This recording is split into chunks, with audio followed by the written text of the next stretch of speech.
Hello everyone, welcome back to my channel. आज जो मैं आपके लिए टॉपिक लेकर आई हूँ वो है साइंस का topic and the name of my topic is molecular mass. तो हम सिर्फ आज मॉलिक्यूलर मास के बारे में ही नहीं पढ़ेंगे, बल्कि मॉलिक्यूलर मास को कैसे निकाला जाता है, कैसे उसे डेराइव किया जाता है, उसके बारे में भी सीखेंगे और बहुत ही इजी स्टेप्स में सीखेंगे। ठीक है, स्टेप बाय स्टेप मैं आपको कुछ एग्जांपल्स करवाऊंगी, उससे हमें क्लियर हो जाएगा कि मॉलिक्यूलर मासेस को कैसे निकाला जाता है। ठीक है, तो सबसे पहले हम डेफिनेशन देखते हैं कि what exactly molecular mass is, कि मॉलिक्यूलर मास होता क्या है। Molecular mass, it is the sum of the atomic masses of the atoms in a molecule of a substance. Okay, exactly होता क्या है molecular mass? आपका मॉलिक्यूल किससे बनता है? एटम्स को कंबाइन करके। जब आपके एटम्स कंबाइन होते हैं तो वो आपका क्या बनाता है? मॉलिक्यूल बनाता है।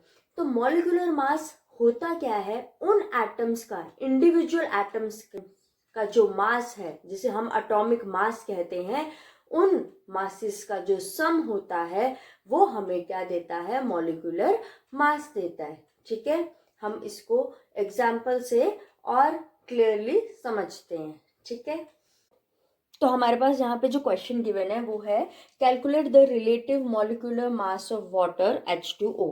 यहाँ पे वाटर का हमें मॉलिक्यूलर मास निकालना है। तो सबसे पहले हमें पता होना चाहिए कि यहाँ पे हाइड्रोजन एंड ऑक्सीजन, हमारे पास दो एटम्स प्रेजेंट है, one is hydrogen and other one is oxygen. तो हम इसका मॉलिक्यूलर मास कैसे निकालेंगे? देखो, सबसे पहले हम क्या लिखेंगे? Atomic mass of hydrogen.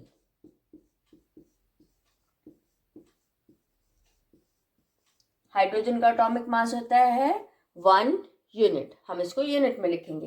Then atomic mass of second one is your oxygen. तो ऑक्सीजन का atomic mass is 16 u. Atomic number होता है ऑक्सीजन का 8 और एटॉमिक मास होता है 16।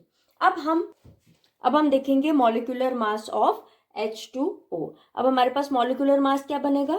तो मॉलिक्यूलर मास लिखने के लिए हमने अभी देखा कि यहाँ पे हमारे पास हाइड्रोजन के कितने एटम्स हैं? 2।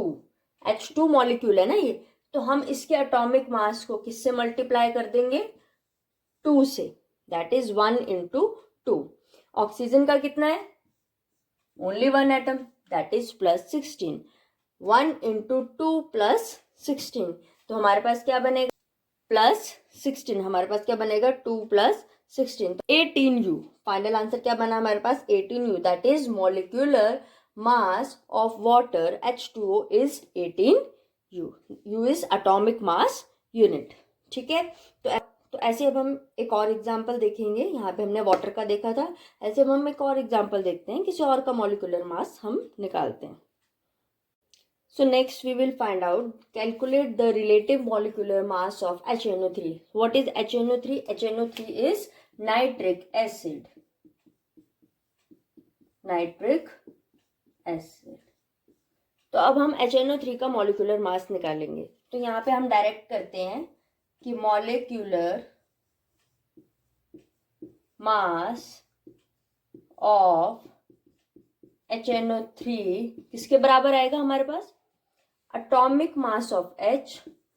तो मैंने लिखा एटॉमिक मास ऑफ H किसके बराबर? अच्छा हाँ, तो हमने यहाँ पे लिखा एटॉमिक मास ऑफ H। क्या करते हैं हम? सम करते हैं। फॉर्मूला क्या बोलता है कि हमें सम करना एटॉमिक मासेस का। Atomic mass of H then atomic mass of N। तो मैंने लिखा atomic mass of N plus, अब यहाँ पे ऑक्सीजन के कितने हैं मॉलिक्यूल्स? 3, तो यहाँ लिखूंगी 3 times of atomic mass of oxygen. तो मैंने यहाँ पे क्या लिखा? Atomic mass of H। First में मैंने लिखा एटॉमिक मास ऑफ H, दूसरे में मैंने लिखा एटॉमिक मास ऑफ N, और थर्ड में लिखा 3 times of atomic mass of oxygen, क्योंकि यहाँ पे ऑक्सीजन के 3 मॉलिक्यूल्स प्रेजेंट है। ठीक है, तो अब मैं इसमें वैल्यूज पुट करूंगी। Atomic mass of hydrogen is 1, then plus atomic mass of nitrogen, atomic number होता है नाइट्रोजन का 7 और एटॉमिक मास होता है नाइट्रोजन का 14, प्लस अब नेक्स्ट स्टेप क्या है, 3 times of atomic mass of oxygen. तो हम यहाँ पे क्या लिखेंगे, 3 times into atomic mass of oxygen. हमने लास्ट एग्जांपल में भी देखा atomic mass of oxygen is 16। अब सम कर दो यहाँ पे, 14 + 1 is your 15 plus 16 into 3 is 48. तो final answer comes out to be 63 unit. तो हमारे पास molecular mass of HNO3 comes out to be 63 unit. एक और एग्जांपल देखते हैं। यहाँ पे जो हमारा नेक्स्ट एग्जांपल है वो है calculate the relative molecular mass of CH4। What is CH4? CH4 is methane. तो यहाँ पे हम लिख देते हैं CH4 is methane. Here we can see easily that there is only 1 atom of carbon and 4 atoms of hydrogen.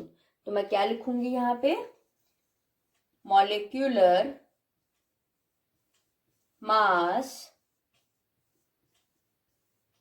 of CH4।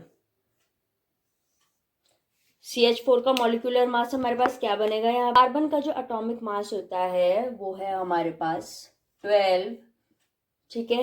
Carbon का atomic number is 6 and atomic mass is 12। उसके बाद देखो 4 times of H means 4 times of 1। तो हम यहाँ पे क्या लिखेंगे, 4 × 1, क्योंकि हाइड्रोजन का जो एटॉमिक मास है वो है 1। तो final answer comes out to be 12 + 4।